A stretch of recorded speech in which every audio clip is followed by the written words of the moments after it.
Hi, Tim from SUPER100MPH. One of the great memories for me at Bathurst was 1983 with the debut of Mr. Glenn Seton.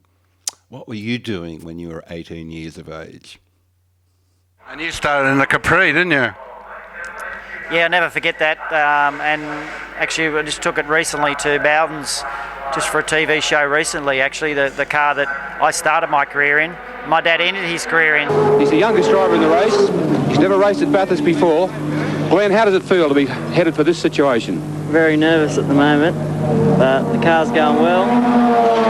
And we're 2 laps in front of the second place, so far I feel confident. You've really only got to keep it together, haven't you? Just run this central passage and drive it very carefully, I suppose. Yeah, just drive around, keep the car on the track, and hope it keeps going to the end of the day. How long before you change over, Glenn? Another 2 laps. 2 more laps and you're in the ballpark, huh? Yeah. Good luck. Thanks a lot. It was, I suppose, a sport built around older guys, the Brocks, the Johnsons, the Grices and that, and there was very few young guys coming through. There's 55, Garry Seton, 21 years of racing in the distance events here at Mount Panorama, and being passed there on the outside as Barry, we believe, heading into the pit area. Seton's in. Let's watch the pit stop, the change from father to son. Garry Seton out of the car, young Glenn is in the car. A fairly quick stop. Tyres going on, the offside only, fuel going in, windscreen wide, Glenn getting a hand with the belt. Slightly smaller than his dad, but not much. Getting a few instructions too. We're following Garry Seton. Great little scrap going on here between these 2 Ford Capris coming over the mountain. Barry and Glenn Seton sharing the driving chores. Oh, is that trouble? Yes, no sooner had we said it, and Garry Seton looks like he has lost an engine. They were the leaders in the class. They certainly were, and I think that's not going to prevail much longer. Engine certainly gone down towards Forest Elbow, and what a disappointment. Garry Seton in the car, Glenn, his son, having handed over to him about 10 laps back, 10 or 12 laps ago, and they were 2 laps in the lead in the under 3 litre class and running in 14th or 15th position outright.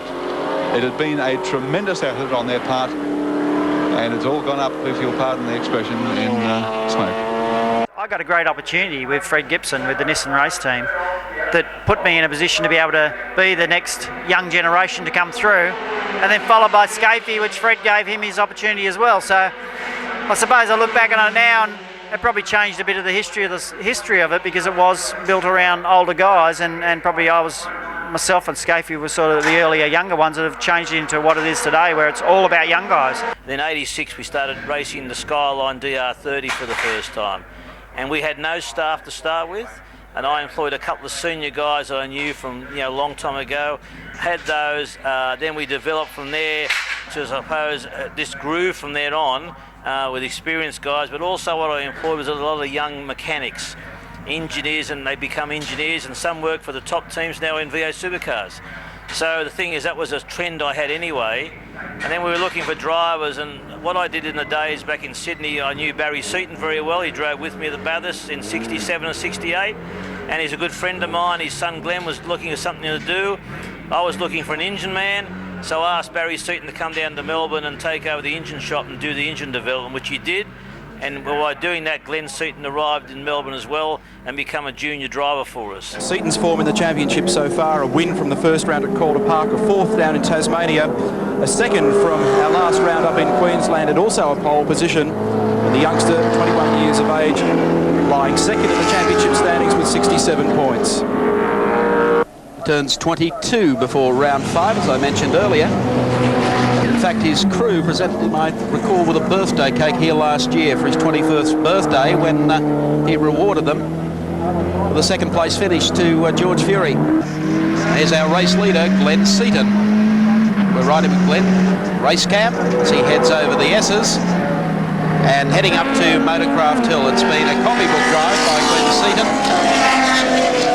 who of course had team leader George Fury problems with breaking an axle on the starting line, and had a lot of pressure in the opening laps from the Commodore boys. They dropped out of Park Royal, the right-hander, for the final time. And Seton in the Peter Jackson Nissan Skyline, still holding about a 6.8 second advantage over Nick Johnson. The Shell Ultra Cosworth forward and down the hill now for the final time. That means the score for Seton, a first at Calder, fourth Simmons, second Lakeside, looking good for a win here as he comes out of Yokohama for the last time.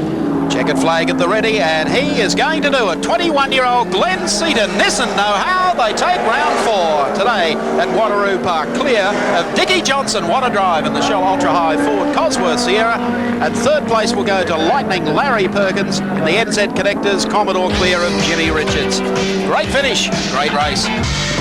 Welcome back to Wanneroo Park Raceway. Glenn Seton has won today, takes 96 points and will now lead the Shell Ultra Series from Jimmy Richards and, of course, just back behind them, Larry Perkins.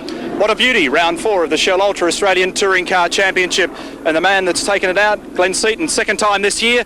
A fantastic performance from you, Glenn. Yeah, got a great run.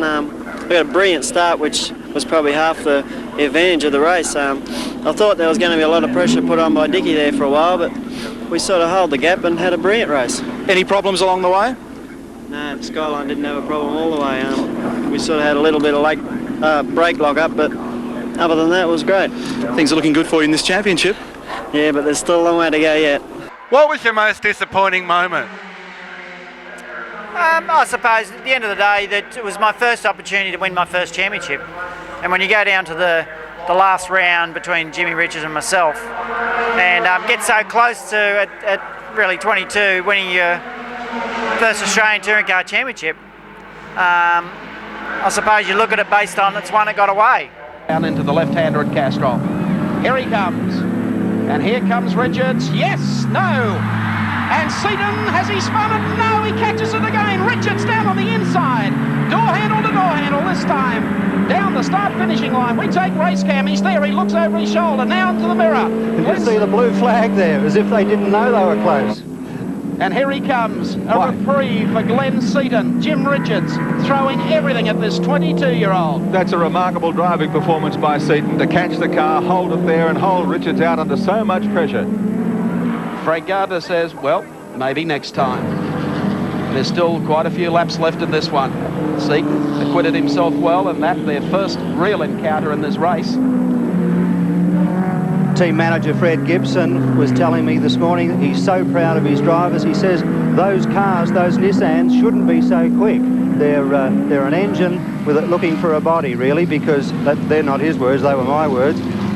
The car doesn't have the aerodynamic assistance that the M3 has. The M3 is a motor car that is designed to race. The Skyline is a compromise. Will they stay on slicks? Should they change to wet weather tyres? Nobody has opted to make that move as yet. The weather looks to be holding off. Just a little light rain still falling, but it won't bucket down. It won't make up its mind. The leading car, Glenn Seton, is coming up on Ludwig Finauer, who's in 10th position on the track. So the leaders are about to lap the number 10th car, number 10th placed car. Richards down on the inside and spins Seton, pushes him out of the way. Deary me, that was not what everyone really expected of Jim as Glenn tries to get it back under control again. Don't think Richards had much choice though, because Seton was losing it through the corner and he turned himself sideways onto Richards, and Richards really had nowhere else to go. Let's have a look. It's waltzing around under brakes, but he turns into the corner. Bang. Oh. This could well go to the CAMS Tribunal, the Touring Car Championship. What do you reckon, Peter? Oh, yeah. 50-50. Depends which team you were backing. Nicely put, Michael. Yeah, I like, 50-50, I guess. Yeah, 50% of the fans would say an even thing. If you're a BMW supporter, there was nothing wrong with it. If you're a Nissan supporter, it was blatant barging. And just before we get to the champion himself, I think it'd be pretty cruel of us if we didn't give a big hand to this young bloke, Glenn Seton.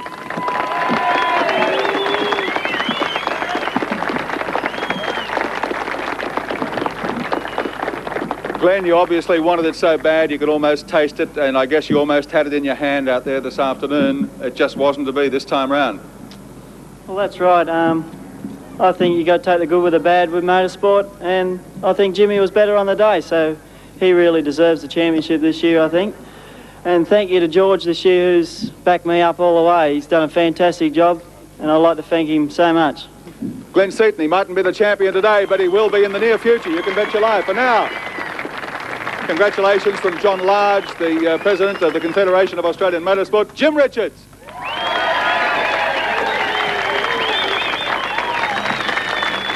I'd firstly like to thank Shell for putting on the series, because without them obviously it would make the job a lot tougher for the boys and the people who get the cars ready. But commiserations to Glenn. The only sorry thing I've got about this championship is that I ran into him, which I didn't mean to do, but fortunately he didn't finish because of that. It was a turbo, I think, but I'm very happy to win again. I'd like to thank BMW, of course, and JPS for allowing me to drive such a great little car. But hey, I had a great opportunity throughout my career in motor racing and won 2 championships after that. So I look back on it now and just look at it as a great experience that I had at such a young age. Glenn, I wanted to go back to 1987, you know, on the rain-affected race. How did it feel on the mountain that day?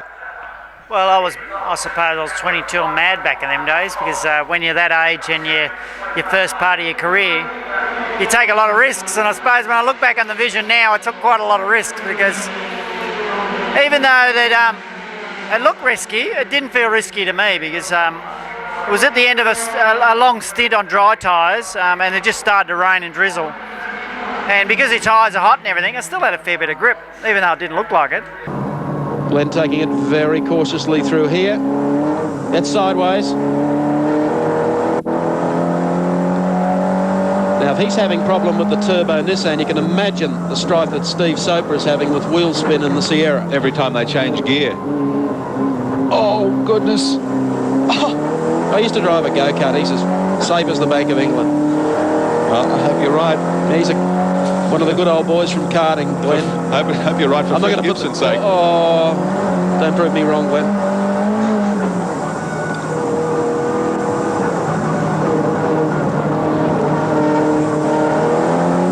Oh, Glenn.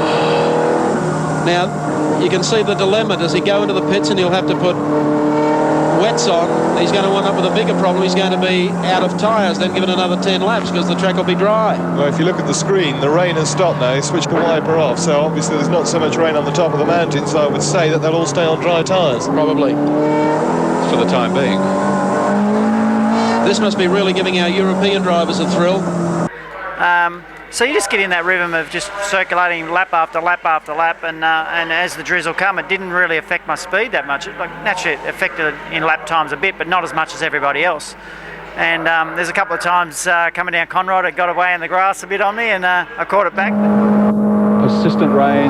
Although that one big... Oh, he's got it sideways. Had to fight for that to get it back on the road.